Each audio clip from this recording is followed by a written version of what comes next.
وسلم۔ محترم بزرگوں اور بھائیوں، قرآن کریم کی جس آیت کی تلاوت کی گئی ہے، اس آیت کریمہ میں اللہ تبارک و تعالی نے فرمایا ہے کہ کوئی پیغمبر نہیں گزرا ہے کہ جس پیغمبر کو کوئی نہ کوئی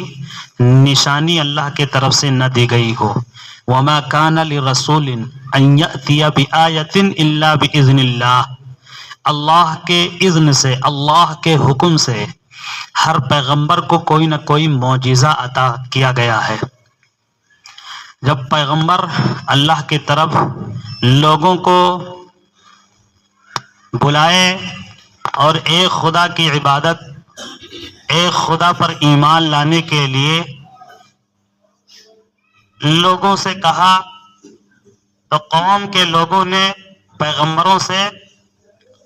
معجزے کا مطالبہ کیا کہ آپ اگر پیغمبر ہیں، اللہ کے چہیتے ہیں، تو کوئی خاص چیز دکھائیے۔ اور ہر پیغمبر کو اللہ کی طرف سے معجزہ عطا کیا گیا۔ اللہ تبارک و تعالیٰ کی جانب سے کچھ ایسی چیزیں ان پیغمبر کے ذریعے سے ظاہر کی گئی کہ جو چیزیں خلاف عادت ہو، خلاف عقل ہو، انسان کی بس اور انسان کی طاقت سے باہر ہو۔ معجزہ اسی کو کہتے ہیں کہ انسان کی طاقت سے ماورا ہو، انسان کے بس سے باہر ہو اور انسان کی عقل اس کو سمجھ نہ سکے، خلاف عقل، خلاف عادت ہو، ایسی چیز کا نام معجزہ ہے۔ انسان کی عقل محدود ہے، انسان کا تجربہ محدود ہے،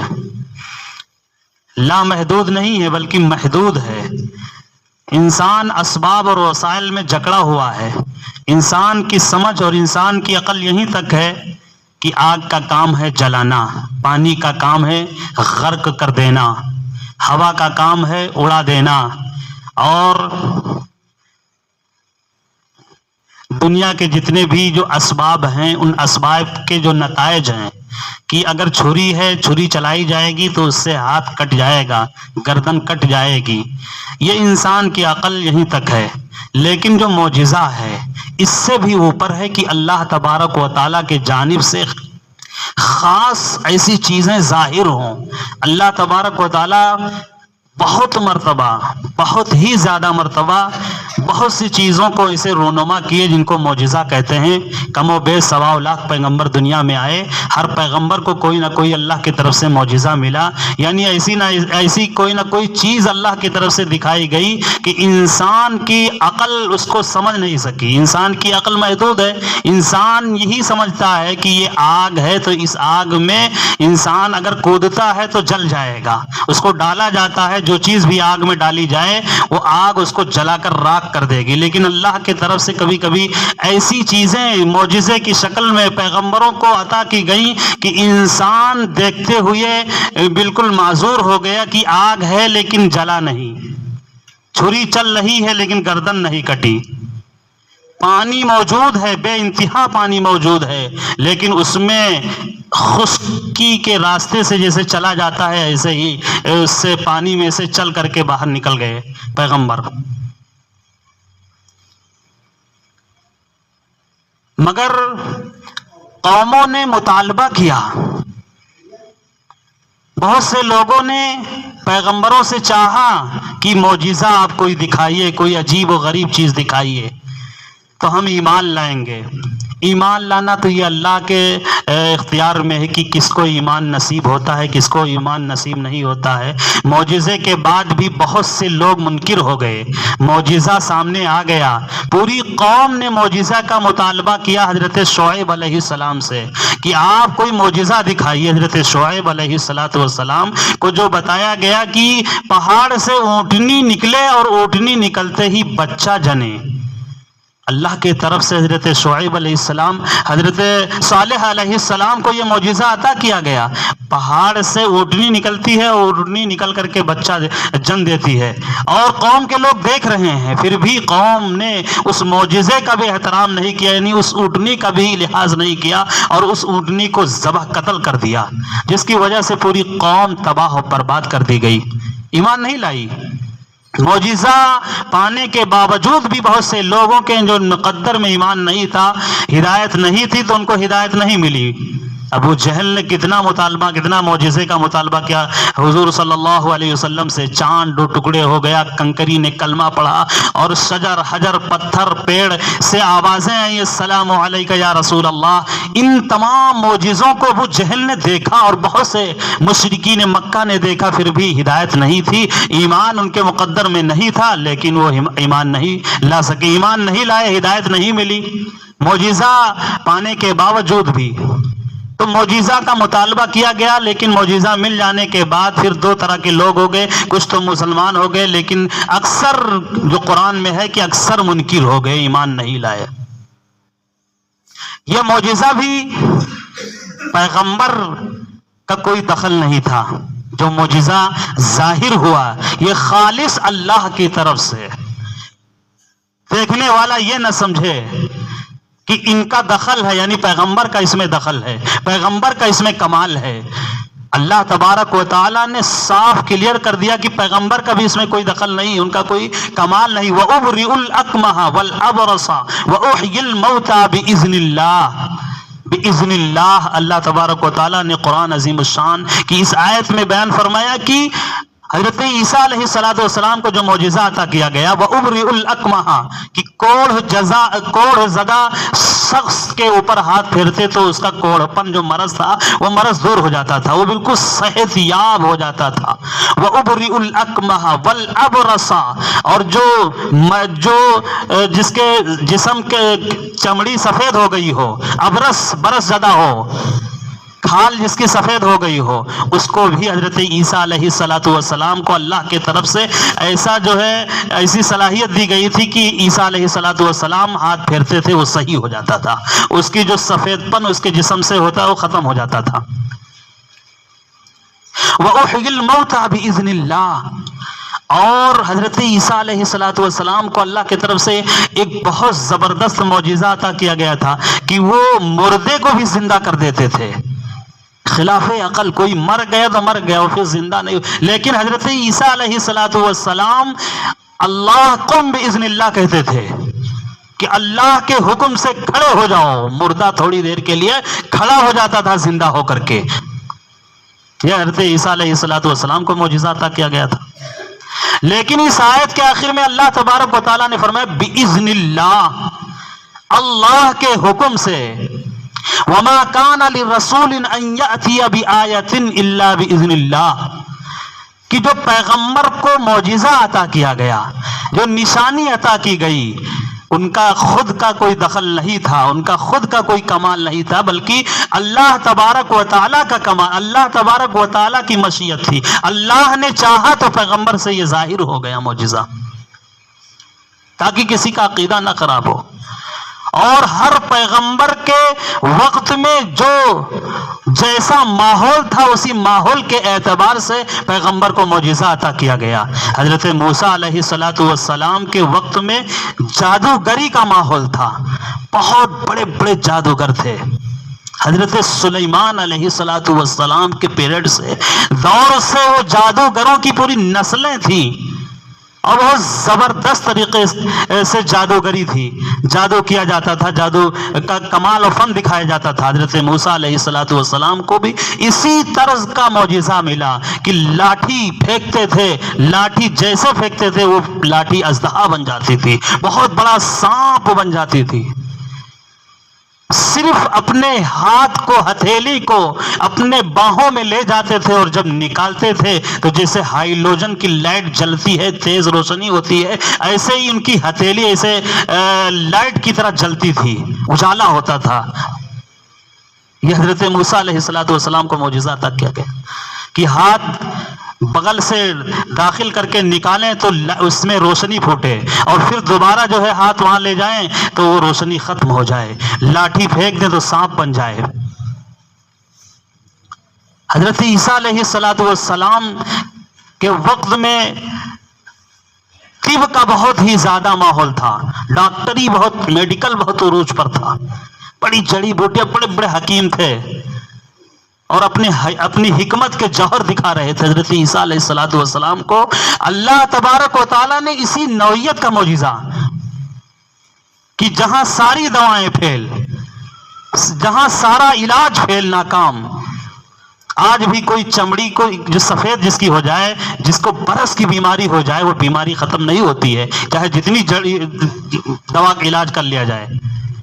لیکن حضرت عیسیٰ علیہ الصلوۃ والسلام لمحوں میں اس کی مرض کو دور کر دیتے تھے۔ یہ معجزہ تھا، اللہ کی طرف سے ملا ہوا تھا۔ اسی طرح جو ہے پاگل جو پاگل ہو جائے، اسی طرح جو جس کے دماغ نہ کام کرے، حضرت عیسیٰ علیہ الصلوۃ والسلام کے پاس ایسے مریض آتے تھے اور حضرت عیسیٰ علیہ الصلوۃ والسلام اس کے سر پر یا اس کے جسم پر ہاتھ رکھتے تھے اور وہ شفا یاب ہو جاتا تھا۔ یہاں تک کہ مر بھی گیا کوئی مر گیا تو دنیا کا ہر ڈاکٹر مل کر کے اس کو زندہ نہیں کر سکتا، اس کی کوئی دوا کام نہیں کر سکتی کہ اس کو دوبارہ زندگی دے دے، لیکن حضرت عیسیٰ علیہ الصلوۃ والسلام اللہ کا حکم قم باذن اللہ کہتے تھے، وہ مرا ہوا بھی شخص زندہ ہو جاتا تھا تھوڑی دیر کے لیے۔ یہ ایسا معجزہ عطا کیا گیا اللہ کی طرف سے حضرت عیسیٰ علیہ الصلوۃ والسلام کو۔ ہمارے محبوب نبی حضرت محمد مصطفیٰ صلی اللہ علیہ وسلم کو بھی اتنے معجزات عطا کیے گئے کہ اور پیغمبروں کے سارے معجزے، سب مجموعی اعتبار سے سارے معجزے لے لیے جائیں، تنہا ہمارے نبی صلی اللہ علیہ وسلم کو اتنا معجزہ عطا کیا، اس سے بھی زیادہ معجزہ عطا کیا گیا، اتنا سب پیغمبروں کو عطا کیا، اکیلے ہمارے نبی صلی اللہ علیہ وسلم کو عطا کیا گیا۔ اتنے معجزات ہیں ہمارے نبی صلی اللہ علیہ وسلم کے۔ حضور صلی اللہ علیہ وسلم سے بعد لوگوں نے مطالبہ کیا معجزے کا، معجزہ دیکھنے کے بعد ایمان لائے بہت کم ایسے ہیں، ورنہ پہلے پیغمبروں میں اور ہمارے نبی صلی اللہ علیہ وسلم کے معجزے کا موازنہ کیا جائے تو معجزہ پا کر کے پہلے پیغمبروں کے معجزے لیکن منکر ہو جاتے تھے، ایمان نہیں لاتے تھے۔ ہمارے نبی صلی اللہ علیہ وسلم پر ایمان لانے والوں کی ایک لمبی فہرست ہے کہ جنہوں نے نہ کوئی معجزہ دیکھا، نہ معجزے کا مطالبہ کیا، نہ معجزے کا ان پر کوئی اثر ہوا، ایسے ہی ایمان لے آئے۔ حضرت ابوبکر صدیق رضی اللہ تعالیٰ عنہ کو جیسے ہی اللہ کے رسول صلی اللہ علیہ وسلم کا یہ پیغام پہنچا کہ نبوت کا اعلان کیا ہے حضور صلی اللہ علیہ وسلم نے، فوراً حضرت ابوبکر صدیق رضی اللہ تعالیٰ عنہ نے لبیک کہا، یا ربیک یا رسول اللہ، ہم آپ پر ایمان لاتے ہیں، آپ جو کہتے ہیں سب صحیح کہتے ہیں، ہم آپ کی زندگی ایک لمبی زندگی دیکھ چکے ہیں، 40 سال کی زندگی ہمارے نبی صلی اللہ علیہ وسلم کو نبوت سے پہلے گزار چکے تھے۔ یہ بہت اہم معنی ہوتا ہے کہ ایک لمبی زندگی لوگوں کے درمیان بہت ہی زبردست طریقے سے گزارنا، یہ بہت بڑی دلیل اور حجت ہوتی۔ اللہ کے رسول صلی اللہ علیہ وسلم کی نبوت کے بعد والی جو زندگی ہے وہ محض 23 سال کی ہے، صرف 23 سال نبوت والی زندگی، قرآن والی زندگی۔ نبوت سے پہلے والی جو زندگی ہے جس میں اللہ کے رسول صلی اللہ علیہ وسلم نے نبوت کا اعلان نہیں کیا کہ ہم نبی ہیں، ایمان لاؤ، ایک خدا کی عبادت کرو، 40 سال کا عرصہ گزارے ہیں دشمنوں کے درمیان، غیر مسلمانوں کے درمیان، اور خود وہی لوگ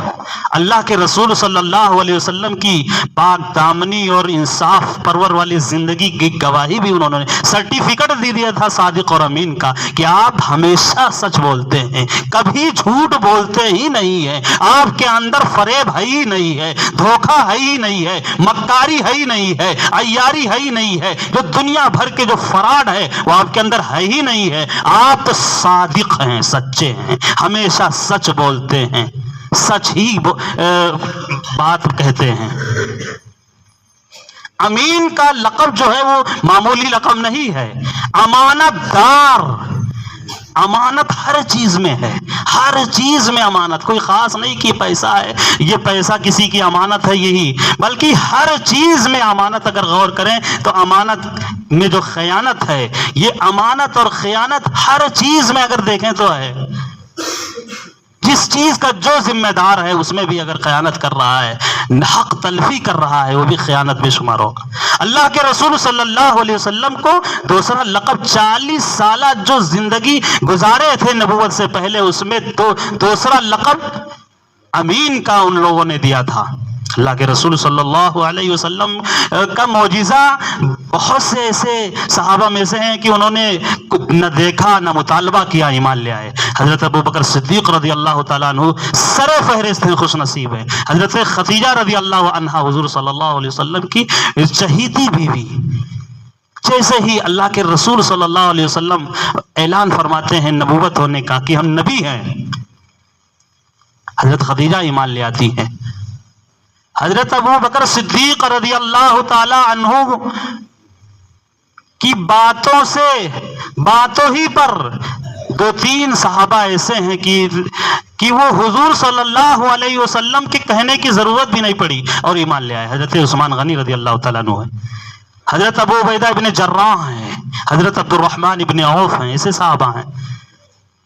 کہ اللہ کے رسول صلی اللہ علیہ وسلم کبھی انہوں نے انتظار نہیں کیا، بلکہ ان کو پتا چلا کہ ابو بکر جیسا انسان اگر مسلمان ہو گیا ہے، اس نے بھی نبی کا کلمہ پڑھ لیا ہے، تو پھر وہ صحیح ہے، وہی صحیح راستہ ہے، اور مزید کسی اور اب بات کی گنجائش نہیں ہے، ہمیں بھی کلمہ پڑھ لینا چاہیے، مسلمان ہو جانا چاہیے۔ یہ ایسے حضرت عثمان غنی رضی اللہ تعالیٰ عنہ ہیں، اور حضرت عبد الرحمن ابن عوف ہیں، حضرت عبیدہ ابن جراح ہیں رضی اللہ تعالیٰ عنہ۔ اللہ کے رسول صلی اللہ علیہ وسلم کے ساتھ بے شمار معجزات ہیں، کون سا معجزے کے باب کو کھولا جائے؟ ایک معجزہ صرف اللہ کے رسول صلی اللہ علیہ وسلم کا زبردست معجزہ، ایسا معجزہ کہ اس معجزے میں بہت سے معجزہ ہے، ایک معجزے کے اندر بہت سا معجزہ ہے، اور ایسا معجزہ کہ یہ دائمی معجزہ ہے۔ اور لوگوں کا جو معجزہ کم و بیش 1.25 لاکھ پیغمبروں کا جو معجزہ وہ ایک عارضی معجزہ تھا۔ اب لاٹھی پھینکنے سے کہیں کوئی صاحب نہیں بن رہا ہے، وہ ایک اسی وقت کا جب پیغمبر تھے، جب تک ان کی نبوت تھی، انہوں نے بھی اپنی نبوت کے دائمی کا اعلان نہیں کیا کہ ہماری نبوت دائمی۔ اللہ کے رسول صلی اللہ علیہ وسلم نے اعلان کیا کہ ہماری نبوت دائمی ہوگی، میرے بعد کوئی نبی اب نہیں آئے گا۔ ابا احد من رجالکم ولکن رسول اللہ وخاتم النبیین، یہ قرآن میں ہے کہ اللہ کے رسول صلی اللہ علیہ وسلم کے تعلق سے ہے کہ آپ خاتم النبیین ہیں، نبیوں کا سلسلہ بند ہو چکا ہے، اب کوئی نبی نہیں آ سکتا ہے اللہ کے رسول صلی اللہ علیہ وسلم کے بعد، آپ آخری نبی تھے۔ لیکن اور پیغمبروں نے نہ یہ دعویٰ کیا اور نہ ان کی نبوت دائمی تھی بلکہ عارضی تھی، اس لیے ان کے لیے جو معجزہ عطا کیا گیا وہ بھی دائمی معجزہ نہیں بلکہ عارضی معجزہ۔ لیکن اللہ کے رسول صلی اللہ علیہ وسلم کی چونکہ نبوت دائمی ہے، اس لیے معجزہ جو عطا کیا گیا وہ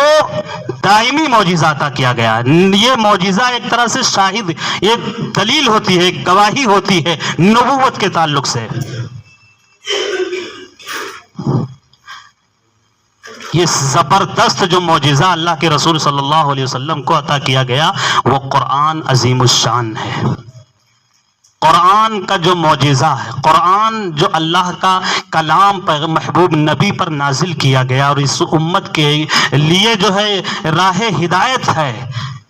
دستور اور منصور ہے، اصول اور ضابطۂ زندگی، نجات زندگی ہے، جو قرآن ہے، یہ قرآن اللہ کے رسول صلی اللہ علیہ وسلم کا سب سے عجیب و غریب عظیم الشان معجزہ ہے۔ اس معجزے میں بہت سا معجزہ ہے۔ قرآن جس کا چیلنج ایک عجیب و غریب ہے، اس جیسا قرآن کوئی بنا نہیں سکتا، کوئی پیش نہیں کر سکتا، اس کی جو فصاحت اور بلاغت ہے اس کی کوئی مثال نہیں لا سکتا۔ سب سے زیادہ پڑھی جانے والی کتاب قرآن ہے، سب سے زیادہ پڑھا جاتا ہے قرآن کو، ہر وقت تو کہیں نہ کہیں نماز ہو رہی ہے، نماز ہو رہی ہے تو سورہ فاتحہ اور سورت پڑھی جا رہی ہے۔ قرآن کی سب سے زیادہ تلاوت، یہ ایسی کتاب ہے جو سب سے زیادہ پڑھی جاتی ہے۔ قرآن ہی ایسی کتاب ہے کہ جس کی ایک ایک نقطے کی بھی حفاظت کی گئی ہے، ایک ایک حرف کی بھی حفاظت ہوئی ہے، ایک ایک معنی کی اور ایک اس کے مطلب ہے اس کی، سب چیزوں کی حفاظت کی گئی ہے، اور اللہ تبارک و تعالی نے اس کی حفاظت کا ذمہ لیا۔ انا نحن نزلنا الذکر وانا له لحافظون۔ دنیا میں کسی کتاب کے حافظ نہیں ملیں گے، معمولی کتاب کے بھی حافظ نہیں ملیں گے کہ یہ کتاب پورا مکمل یاد ہے، لیکن قرآن 30 پارہ، لیکن مکمل کتنے حافظ قرآن آپ کو دنیا کے اندر مل جائیں گے؟ یہ قرآن کی حفاظت، قرآن کے اندر اتنی جامعیت ہے، ایک ایک آیت میں اتنا لمبا مفہوم ہے، اور ایسی باتوں کا اس میں بیان کیا گیا ہے کہ 1500 سال گزرتے ہوئے بھی اس میں وہ مطلب نکل رہا ہے۔ 1500 سال پہلے قرآن کا نزول ہوا، اور اللہ تبارک و تعالیٰ نے اسی وقت فرمایا تھا وَيَخْلُقُ مَا لَا تَعْلَمُونَ وَالْخَيْلَ وَالْبِغَالَ وَالْحَمِيرَ لِتَرْكَبُوهَا وَزِينَةً۔ آگے فرمایا تھا اللہ تبارک و تعالیٰ نے وَيَخْلُقُ مَا لَا تَعْلَمُونَ، یہ جو گھوڑا ہے یہ تمہاری سواری کی چیز ہے، سواری پہلے گھوڑے پہ کی جاتی تھی، لیکن اللہ تبارک و تعالیٰ نے فرمایا کہ ابھی تو گھوڑے پر سواری کر رہے ہو، ایک وقت آئے گا کہ تمہاری سواری بدل جائے گی، اور ایسی چیزوں پہ سے سواری کرو گے کہ وہ اگر میں اس وقت بتا دوں تو بھی نہیں سمجھ پاؤ گے۔ آج دنیا سمجھ رہی، اچھا اس چیز کی طرف اشارہ تھا، اسی چیز کو قرآن نے 1500 سال پہلے فرمایا وَيَخْلُقُ مَا لَا تَعْلَمُونَ۔ ٹرین اور یہ فلائٹ اور جہاز کا تذکرہ بھی قرآن میں بیان کیا گیا۔ جامعیت اتنی ہے، کتاب ہوتی ہے ایک فن کی ہوتی ہے، اس کتاب میں اسی موضوع اسی ٹاپک پر اس میں بحثیں ہوتی ہیں، اس میں بیان اسی چیز کا ہوتا ہے، لیکن قرآن ایسی کتاب ہے کہ اس میں ہر فن موجود ہے، ہر چیز موجود ہے، سب چیزوں کو بیان کر دیا گیا ہے قرآن میں۔ کل صغیر و کبیر مستطر، اللہ تبارک و تعالیٰ نے خود قرآن عظیم الشان میں بیان فرمایا کہ ہر چھوٹی بڑی چیز کو اللہ نے قرآن میں بیان کر دیا ہے۔ یہ اللہ کے رسول صلی اللہ علیہ وسلم کا دائمی اور زبردست عظیم الشان قرآن کی شکل میں معجزہ ہے۔ یہ قرآن ہی ہمارے لیے نجات ہے۔ قرآن کو اگر ہم مضبوطی سے پکڑے رہیں، قرآن کا جو ایک روشنی ہے، جو ایک اجالا ہے، اس اجالے میں رہیں۔ آج تو عقلی دور زمانہ ہے، ماحول ہے، ہم سمجھتے ہیں جو سمجھ میں آئے وہ اسی چیز کو تسلیم کرتے ہیں۔ عقلی دور ہے، عقل سے سمجھنے کی کوشش کرتے ہیں۔ معجزہ کی جو موضوع بنایا گیا اسی مناسبت سے بنایا گیا کہ معجزہ عقل سے ماورا چیز ہے، سمجھ میں آنے والی چیز ہی نہیں ہے۔ اللہ کے جو احکامات ہیں، جو رسول اللہ صلی اللہ علیہ وسلم کی طرز زندگی ہے، وہ سمجھ میں آئے نہ آئے اسی پر ہمیں عمل کرنا ہے، اور قرآن اور حدیث ہی ہمارے لیے نجات کا راستہ ہے، اس کے علاوہ کوئی اور راستہ نہیں ہے جس سے ہم صحیح طریقے سے صحیح راستے پر چل سکیں۔ اللہ تبارک و تعالی ہم سب کو کہنے سننے سے کہیں زیادہ عمل کی توفیق نصیب فرمائے، آمین، وآخر دعوانا۔